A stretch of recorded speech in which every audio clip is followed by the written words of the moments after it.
I'm a nigger and I got too much, I borrowed too much money and I couldn't afford it. Phelan, Helen, and Schmeg. And this time it's John Haberman.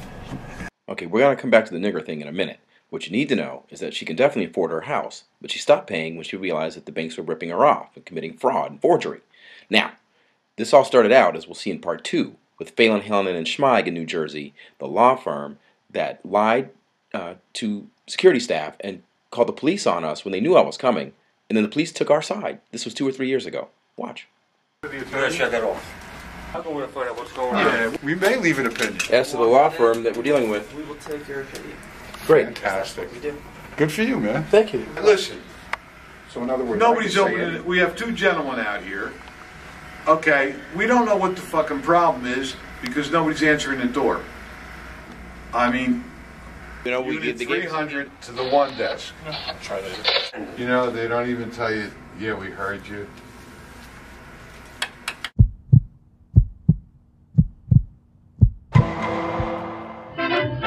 Stand up and be counted, show the world that you're a man. Stand up and be counted, go with the Ku Klux Klan.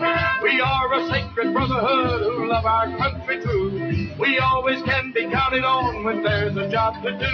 We serve our homeland day and night to keep it always free, and proudly wear our robes of white protecting liberty. Well, what's she trying to do?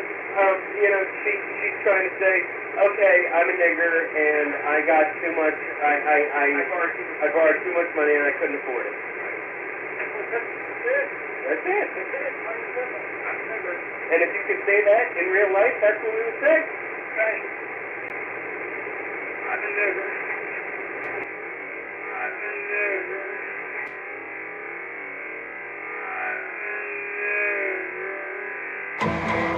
Aw, so you want to be able to say it in real life, don't you? Well, careful what you ask for, son, because I'm going to give you your wish. Now, that's mighty white of me, isn't it? Hot on the heels of a record $5 million federal sex discrimination settlement comes this astonishing audio of a Wells Fargo appraiser and his attorney calling the homeowner a nigger after the appraiser conspired to inflate the appraisal so that Wells Fargo could bundle it up and sell it to unsuspecting investors. Now, she wrote her area representative Elijah Cummings, who by protocol forwarded it to Tom Marino, along with a CD of the nigger word, but no one has ever responded to her. Now, if the CFPB received it, I don't know, but I do know that I used to work with Kent Marcus and Richard Cordray at the Ohio Attorney General's office, so somebody better step up. No, I'm stepping up. Who's next? The recently divorced oxycodone-snorting New Jersey lawyer Howard Apgar has a lot to worry about. In the midst of growing his business, he faces ethics complaints from me for practicing law outside of his jurisdiction and for referring to a defrauded black homeowner as a nigger, caught on tape. Worse yet, it happened in a case with a Pennsylvania caption where I have no proof that he is licensed in PA. I'm following up on that. Now, before I get too far into this, I'm going to do something I've never done before in my previous 4 years of courtroom video. I'm not going to ask, but I'm going to implore everyone watching this to forward it to all their friends, any attorneys they know, and to any and all local news affiliates across the country. Because Wells Fargo and its associates have a proven history of racial and also gender discrimination and unfair treatment of homeowners in general. I never knew this back when I was an escrow attorney, but I know it now. Now, I saw it twice this past year in Seattle while helping homeowners in mediation.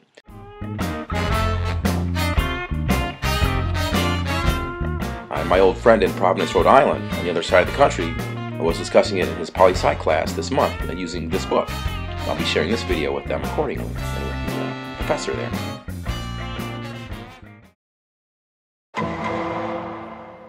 Now, I mentioned the oxycodone and the BMW that he was caught in. Now, I could safely say that I would never snort oxycodone in my BMWs, and I can also safely say that I believe that Attorney Apgar overstated himself when he said that he was an embarrassment to himself and to his family after being caught. No. The real thing you need to think about here is that he shows no remorse whatsoever for apparently practicing law outside of his jurisdiction, nor does he show any remorse for his actions in calling the homeowner a nigger. That's the point.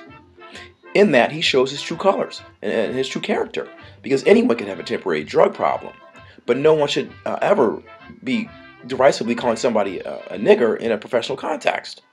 And now that I've got him doing so, I won't stand for it. I will see to it that he lives an ignoble existence for the rest of his natural life until he repents. Now, when Ms. Golphin tried to file an ethics complaint on him for the drug use and for practicing in Pennsylvania without a license, the Bar Association protected him because of his wife. And that's what the Bar Associations tend to do. They protect the wrong lawyers while persecuting the good ones. Nothing new here. Let's see what happens now when I file my complaint against him. Now, I'm not going to get too far into the ongoing foreclosure case, except to say that the homeowner identified key documents that are forged, as you can readily see in this expert opinion.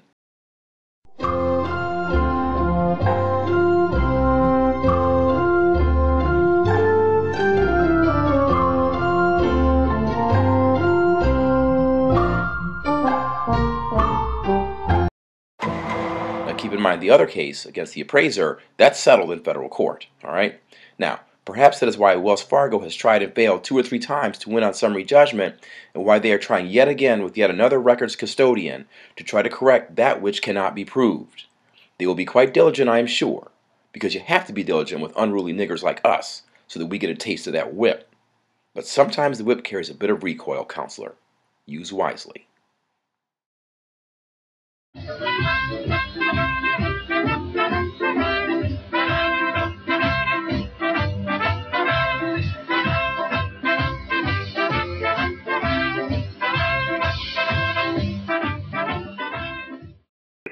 I'm an attorney in Somerville, New Jersey with the firm of Morrow, Savo, Camerino, and Grant. I am general counsel for Northwest Appraisal Group. I understand you called my client earlier to take a deposition regarding an appraisal that he performed for Wells Fargo Mortgage Corporation for your client Goffin. And I would just like to chat with you about it. I think that you're going to have to get a court order because that appraisal belongs to Wells Fargo, and he can't release any information without their permission. So if you would like to give me a call, my office number is 908-526-0707. I will not be in this afternoon, but I will be in on Monday. If you'd like to try me today, my cell phone number is 908-510-8751. Again, my name is Howard Apgar, and I'm with the firm of Morrow, Savo, Camerino, and Grant in Somerville, New Jersey. And this is regarding John Watkins, Northwest Appraisal Group, and what's the woman's name? Mary Golpin. Okay? But absent a court order, I will not produce Mr. Watkins for deposition. Thank you.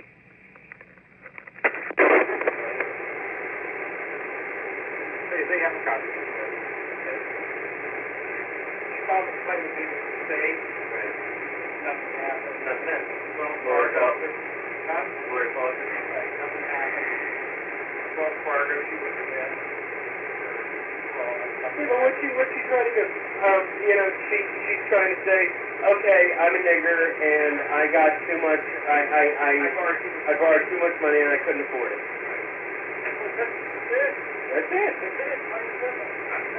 And if you could say that in real life, that's what we would say. Right. No, it doesn't happen.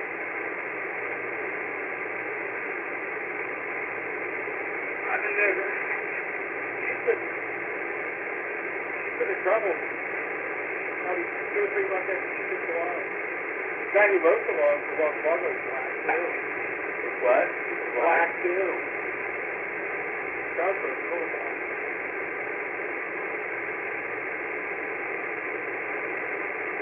What the fuck's up with you?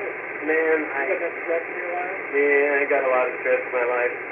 I couldn't believe that they fucking, after I billed $160,000 the first 2 quarters, alright?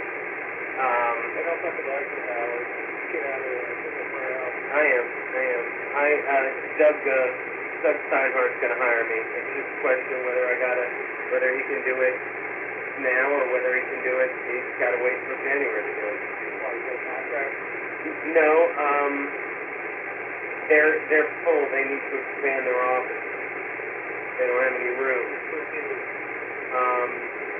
Florio, Perucci, Steinhardt, and Fader. Phillipsville. They have offices in Warren, Burlington County, Phillipsburg, and Bethlehem. Last year they had 6 lawyers. This year they have 33. They figure within 2 years they're going to have over 100. They want to bring me in now.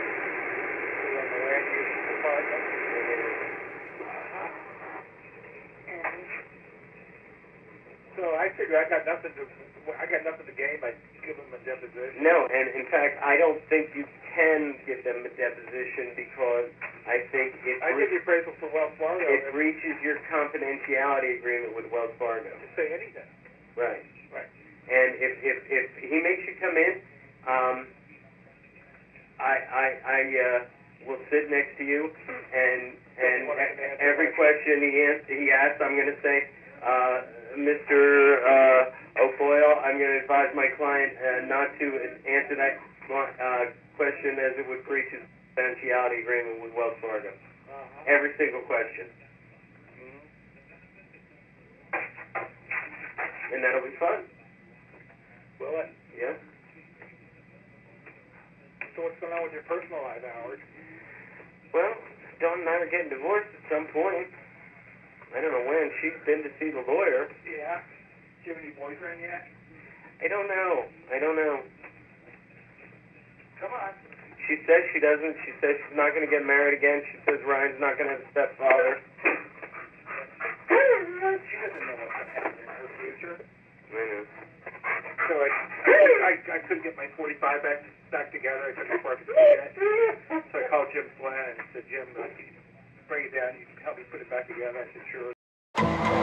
We cannot say to 10% of the population that you can't have that right. Your children can't have the chance to develop whatever talents they have. That the only way that they're going to get their right is to go in the street and demonstrate. I think we owe them and we owe ourselves a better country than that.